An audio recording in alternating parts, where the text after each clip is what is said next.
भगवत दर्शन उसी को प्राप्त होते हैं जिसकी भगवत दर्शन की प्रबल उत्कंठा के लिए 4 बातें जीवन में आ जाएं। पहला, नित्य निरंतर नाम जप रसिकों के संग से। शर्त है रसिकों के संग, भजन न होई संग बिन। हे मनमानी नहीं होता, रसिकों के संग से भजन की वृत्ति। प्रमाणित भजन होना चाहिए, आचार्य परंपरा, गुरु परंपरा से। दूसरा, भगवद विग्रह को साक्षात भगवान का स्वरूप मानना। जैसे कुछ ऐसे भाव वाले लोग हैं कि अरे पत्थर पूजने से, धातु पूजने से क्या प्राप्त, क्या वहां भगवान है? कौन सा तुम्हें ज्ञान है भाई? कौन सा ज्ञान है? जब सर्वम खलमिदम ब्रह्म, तो ये तो अवतार है भगवान का, अर्चा अवतार। भगवान अवतरित होते हैं। जैसे हम छवि विराजमान किए, जब हम भाव सेवा करते तो भगवान छवि में आके विराजमान होते हैं, भगवान विग्रह में विराजमान होते हैं। ये श्रद्धा और विश्वास का विषय है, ये नास्तिक लोगों को समझ में नहीं आएगा। जिस मूर्ति को आप, जहां मूर्तिकार निर्माण कर रहा हो, वहां देखो, उसी मूर्ति को पूज करके ब्रह्म प्राप्त, भगवत प्राप्त महापुरुष हो गए। प्रेमाश्रुओं से अभिषिक्त किया है। ये बाहर वालों की ऐसों की बातें न सुने, नहीं तो जो छोटी श्रद्धा वाले लोग होते हैं उनकी श्रद्धा नष्ट हो जाती है। अरे क्या है, ऐसे से ऐसा, न वो बोलते हैं, न वो खाते हैं, न देखते हैं, और ऐसे विराजमान। आपको क्या पता है? आपका भाव है क्या? आप जानते नहीं हो। भाव आ जाएगा तो साथ चलते हैं, बोलते हैं, खाते हैं, देखते हैं। भाव का खेल।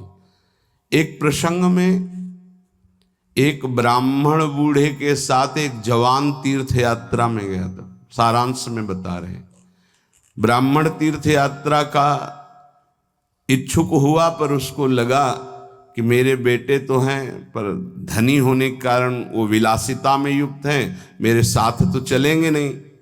अगर कोई जवान आदमी मिल जाए, मुझे तीर्थ यात्रा करवाए, उसे कुछ भेंट पूजा दे देंगे। तो एक गरीब ब्राह्मण का जवान लड़का था, बात की तो उसने कहा हमारा भी सौभाग्य होगा कि तीर्थ यात्रा होगी और आप हमारे पिता तुल्य, आपकी सेवा होगी।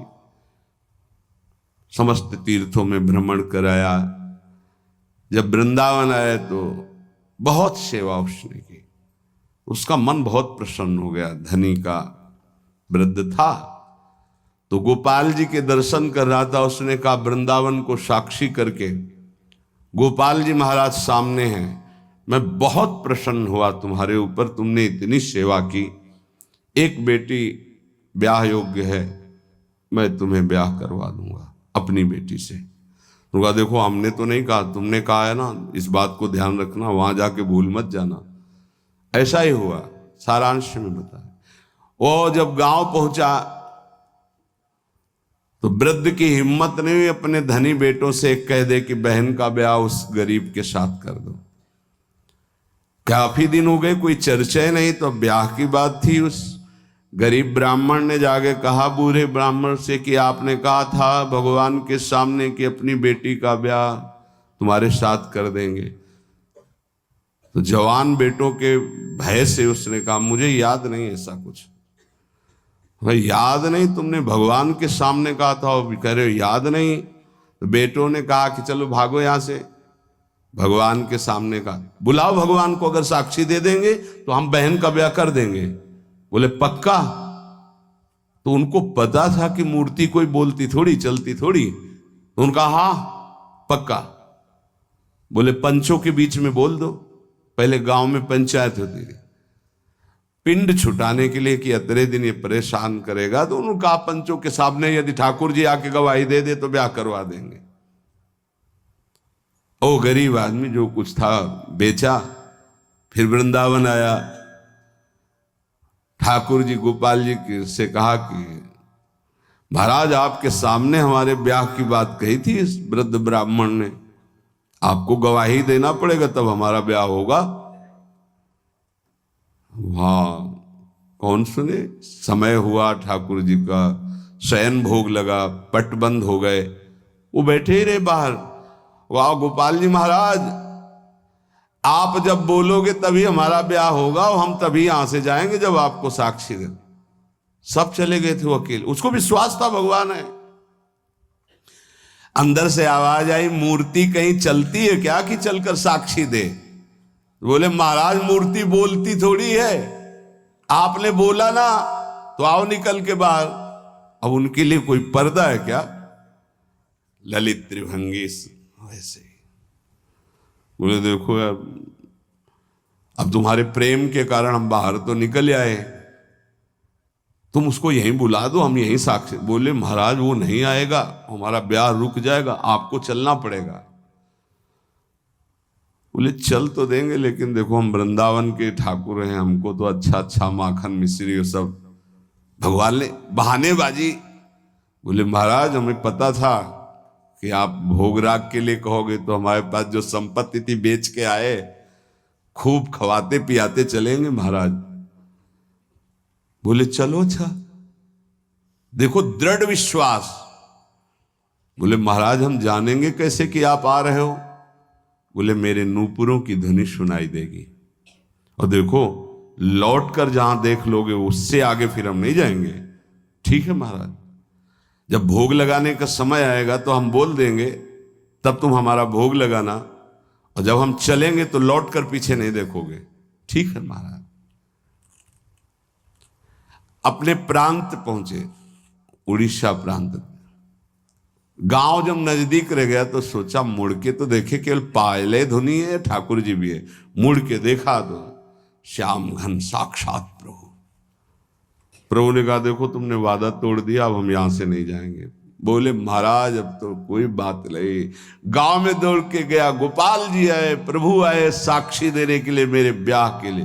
पूरा नगर दौड़ पड़ा, पंचायत के सब ने देखा प्रभु विराजमान।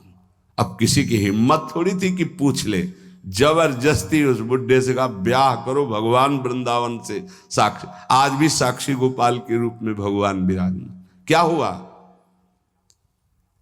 जिसे तुम मूर्ति समझते वो चल के उड़ीसा तक गए और गवाही दी। विट्ठल भगवान बातचीत करते थे तुकाराम जी से, नामदेव जी से, इन बड़े बड़े संतों से। हरिवंश महाप्रभु, सेवक जी महाराज, बनचंद महाप्रभु तक बातचीत करते थे राधा वल्लभ लाल जी। प्रगट में एक बार मोहन चंद जो महाराज महाप्रभु के सबसे छोटे लाडले पुत्र थे, महाप्रभु राधा वल्लभ जी की सेवा परिचर्या में थे, तो एक पात्र कटोरा था राधा वल्लभ जी की सेवा का, उसमें चरण छू गया श्री मोहन चंद जू का। महाप्रभु ने एक शपथ मारी, प्रभु के पात्रों को ऐसे। राधा वल्लभ जी के जब पत्रावली कर रहे थे तो कपोल में अंगुली बनी, तो उनका जय जय आप। तो बोले मोहन चंद के रूप में मैं ही तो अब खेल रहा हूं अपने पात्र, तुमने वहां मारा, मुझे देखो लगा। महाप्रभु ने कहा क्षमा कीजिए प्रभु, ऐसी तन्मयता मोहन चंद जू की आप में है, ये मुझे पता नहीं था। ऐसा महाप्रभु से बात, स्वामी जी से, बिहारी देव जी से, बिहारी जो बात करते थे, आज भी महापुरुषों से प्रभु बात कर। ये केवल मूर्ति छवि का विषय नहीं होता। ये अज्ञानी जीव जो हैं ये केवल तर्क विवाद में फंसे रहते। श्रद्धा में तर्क विवाद नहीं होता। ये तर्क विवाद जहां होने लगे, ऐसी कोई वार्ता होने लगे, श्रद्धालु उपासक को बिल्कुल हट जाना चाहिए। भगवत दर्शन किसको प्राप्त होते हैं? पहला, जो रसिक महापुरुषों के गुरुदेव के अनुसार भजन करता, नाम जप, मंत्र जप। दूसरा, भगवद विग्रह को साक्षात प्रभु मान करके, कहो सो कहां जहां प्रभु नाही। जब सर्वत्र प्रभु है तब तो हमने प्रभु का श्री विग्रह, अर्चा विग्रह, ये अर्चा अवतार है भगवान का, इनको विराजमान किया, साक्षात मेरे प्रभु हैं। ये बाहरी दर्शन है। तीसरा, प्रभु को अर्पित किए हुए प्रसाद के अलावा अरुचि होना। कुछ भी ऐसा जो हम प्रभु को अर्पित नहीं कर सकते वो हम नहीं पा सकते। प्रभु को अर्पित ना की हुई चाहे अमृत पड़ी हुई वस्तु हो, हमारी बिल्कुल श्रद्धा और रुचि नहीं। हमारे प्रियालाल ने नहीं पाया तो हम उसे चख नहीं सकते। ये भगवत प्राप्ति, भगवत दर्शन के लिए बहुत आवश्यक है। गुरु प्रदत्त भजन में आसक्ति, इष्ट के श्री विग्रह छवि में साक्षात भाव, और इष्ट को अर्पित ना किए हुए वस्तु, वस्त्र, पदार्थ, भोगों में पूर्ण अरुचि। कई बार हमने ऐसे संतों को देखा जो अमनिया जैसे पा लीजिए, नहीं अमनिया है ना, हम अपने ठाकुर को भोग लगा के पाएंगे, या आप अपनी श्री जी को भोग लगा दीजिए तो पालेंगे, अन्यथा नहीं। अमनिया नहीं, अमनिया माला, पत्र, पुष्प, सुगंधित कुछ भी नहीं। हमारा जीवन प्रसादी हो जाना चाहिए। ये बहुत ध्यान से अपनी दिनचर्या में देखिए कि कभी अमनिया मत पाइए। चौथा, सहनशील। ये बहुत आवश्यक है। बहुत सहनशील उपासक को होना चाहिए। जितना सहोगे उतनी भक्ति प्रकाशित होगी। सहत सहत बाढ़े भगति, गृह तनु गुरु हितगार। गुरुदेव को समर्पित जीवन और सहनशीलता, निश्चित भगवत दर्शन। चार बातों से निश्चित भगवत दर्शन हो जाता है। ये बहुत खास बात है जिसको धारण करना बहुत कठिन है, पर गुरु कृपा पात्र बहुत सरल ढंग से इसे निर्वाह कर ले जाता है। क्या? किसी से मतलब नहीं। इस मार्ग के उपासक किसी से मतलब नहीं। पहले तो कहा पीछे वाले में कि जो विषयी पुरुषों का समूह है उनके संग से भयभीत रहे, कभी संग न करे। अब आगे वाले में कहा महान संगा नाम। किसका ये स्वरूप होता है? बोले जो वह तो महताम श्री पद रजा, महापुरुषों की चरण रज से जिसका शरीर अभिषिक्त है और माथे पे जिसकी चरण रज विराजमान है, गुरुजनों की, संतों की, रसिकों की, वो महान संगानाम सहज मधुरात्म प्रिय कथा। वो निसंग ही नहीं, महान निसंगानाम, जागृत स्वप्न सुषुप्ति कभी भी कहीं भी उसका किसी से संबंध नहीं है, शरीर से भी नहीं। क्योंकि महान संगानाम तभी हो सकता है, शरीर से भी नहीं। ये ज्ञानी जीव जानते नहीं। कहते हैं शरीर तो यहां छूट जाता है, फिर गति किसकी होती है? भगवत प्राप्त। शरीर तो एक कपड़ा है, समझते नहीं हो। इसके नीचे एक कपड़ा है, सूक्ष्म शरीर, उसके नीचे एक है कारण शरीर। आप पहनने वाले हो, ये आपके कपड़े हैं। एक छूटता है सिर्फ स्थूल शरीर, सूक्ष्म शरीर और कारण शरीर को लेकर के बार बार जन्म मरण होता रहता है, कपड़े बदलते रहते हैं। और जो जीवन मुक्त हो गया तो तीनों शरीरों का संबंध खत्म, और दिव्य चिन्मय चिदानंदमय शरीर को, भावदेह को प्राप्त करके चिन्मय धाम में, चिन्मय लीला में, चिन्मय प्रिया प्रीतम के समीप हो जाता है। वो महान संगानाम।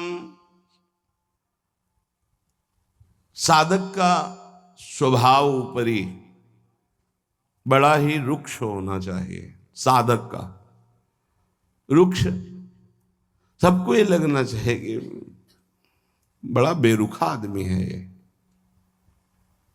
बच जाओगे। गोस्वामी जी ने भी लिखा है, गिरा अरथ जल बीच सम, कहियत भिन्न न भिन्न, बंदों सीता राम पद, जिन्हि परम प्रिय खिन्न। खिन्न मानसा, किसी से कोई संबंध नहीं। कोई बात करे तो उदासीन होकर बात करे, उसको रस ना मिल पावे। उसको प्रियता समझ में ना पावे। साधक की बात कह रहा हूं, आगे चल के तो सब जीवन शो प्रीति रीति निभात अपनी, वो स्थिति आ जाती है। पर साधक को चाहिए वो अपना बाहरी स्वभाव उदासीन रखे, खिन्न रखे। ये हर समय भौं चढ़ा के बात करते हैं, इनका तो कोई प्रेमवादी से लगना चाहिए।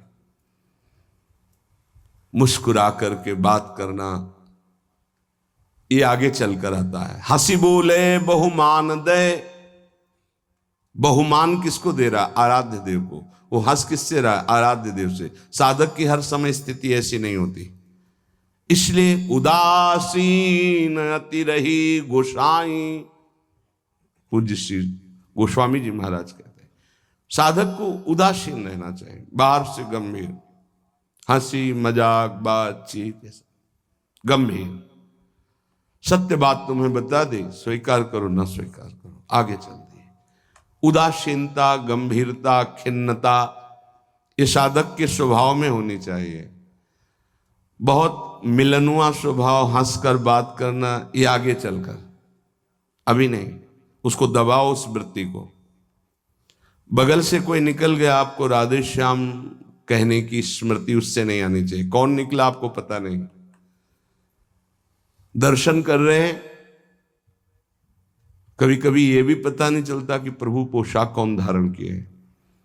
अगर नेत्र में नेत्र मिले तो 1 घंटा दर्शन हुआ तो केवल नेत्रों का ही दर्शन हुआ।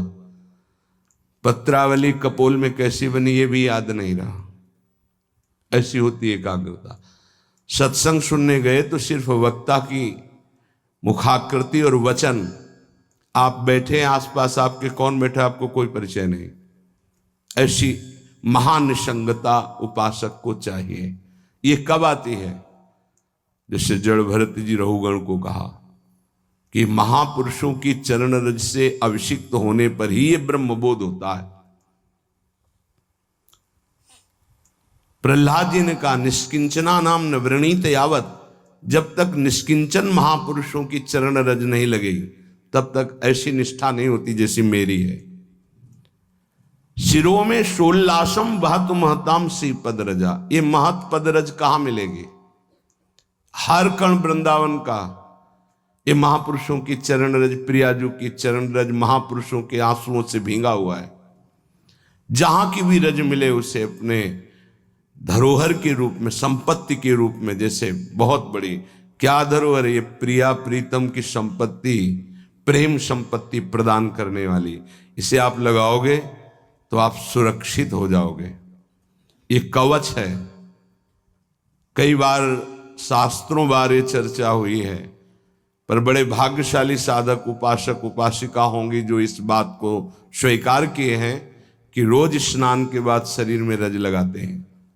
ना करते हो तो फिर सुन लो, तुम्हारे हृदय को ये विकार तब तक जलाएंगे जब तक प्रेम रस के योग्य नहीं हो जाएगा। उस जलन को सहने के लिए ये सद्यो वशीकरण चूर्ण मनंत शक्तिम तम राधिका चरण रेणु मनुष्य मरामी, ये श्री जी की चरण रज है जो आपको संभालेगी, कवच का काम करेगी। आपके शरीर में चरण रज लगी रहनी चाहिए। बिल्कुल मान लीजिए, अगर ये मान लोगे तो बहुत बड़ी वस्तु आपको प्राप्त होगी। शरीर में वृंदावन की रज लगी है, शरीर छूट जाए तो भगवत प्राप्ति हो जाएगी। मान लीजिए, बहुत बड़ी बात है। धन्य है वो उपासक जो रजोपसेवी है, रज लगाते हैं। एक ब्रजवासी आए, उन्होंने प्रश्न किया कि आपके जुगल उपासना में तो काली बिंदी लगती है, आप क्यों नहीं लगाते हैं? श्री कहते हैं उसे, काली बिंदी और सिंदूर की बिंदी। पूज्य श्री सदगुरुदेव भगवान ने आदेश किया, त्रिपुंड लगाते थे जब शरणागति का, कि हम आचार्य आज्ञा से चलते हैं। आचार्य ने पत्र में लिखा था, वृंदावन रजोप सेवी जोरी सुमिरन बाचनो, वृंदावन नित्य विहार चंदन लेनो। तो रजोप सेवी जोरी है तो रज का तिलक है, और बिहार चंदन जो प्रसादी है वो ये लगा है। बस वो कोई वृंदावन की वस्तु नहीं है जो काली टिक्की है। ये वृंदावन की रस और वृंदावनेश्वरी का प्रसादी चंदन, इसके सिवा तो ब्रह्मा जी भी आकर कहें तो हमारी समझ में नहीं आएगा, क्योंकि गुरु के वाक्य के आगे किसी का नहीं। वृंदावन रजरानी, वृंदावन वृंदावनेश्वरी, इनमें हमारी अनन्य आसक्ति हो जाए। जो लगाते हैं उनको प्रणाम है, पर हमारी गुरु आज्ञा है।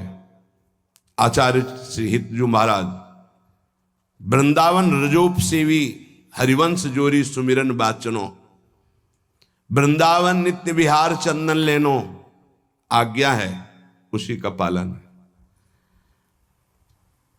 अगर महापुरुषों की चरण रज लग रही है तो महानिशंगा नाम मान लीजिए। बार बार इसलिए कह रहे मान लीजिए, आप में सामर्थ्य नहीं कि आप असंग हो सके। महानिशंगा नाम तो बहुत बड़ी बात है, वो कहीं आसक्त नहीं, न स्वभाव में, न सूक्ष्म शरीर में, न स्थूल शरीर में, और न बाहरी व्यवहार में। वो अपने स्वरूप में स्थित महापुरुष है, वही महानिशंगा नाम होता है। फिर क्या बोले? सहज मधुरात्म प्रिय कथा, अपनी प्यारी जी और प्यारे जी की कथा सुनते ही उसकी दशा बदल जाती है। प्रसंगानाम प्रेमोत्पुलक गलदस्रा कुलगिराम, अश्रु प्रवाह हो रहा है, पुलकित तन हो रहा है, गदगद कंठ हो रहा है। ये सहज मधुरात्म, सहज मधुर रस प्रदान करने वाली प्रीतम की चर्चा सुनते ही, पद गाते ही दशा बदल गई। कैसे हुआ? बोले महापुरुषों की चरण रज का प्रभाव। अपारे श्री वृंदावन रस महाब्धो विहरताम, इस महाप्रेम रस के अपार समुद्र में विहरण करने वाली जो जुगल जोरी विहार करने वाली श्री श्यामा श्याम है, इनके प्रेम में जो उल्लसित है, उनकी चरण रज सदैव मेरे माथे पे लगी रहे। तो सदा राधा कृष्ण प्रणय पुलकासुद गम भृतहा, राधा नाम सुनते ही रोमांच हो गया, अश्रु प्रवाह होने लगा।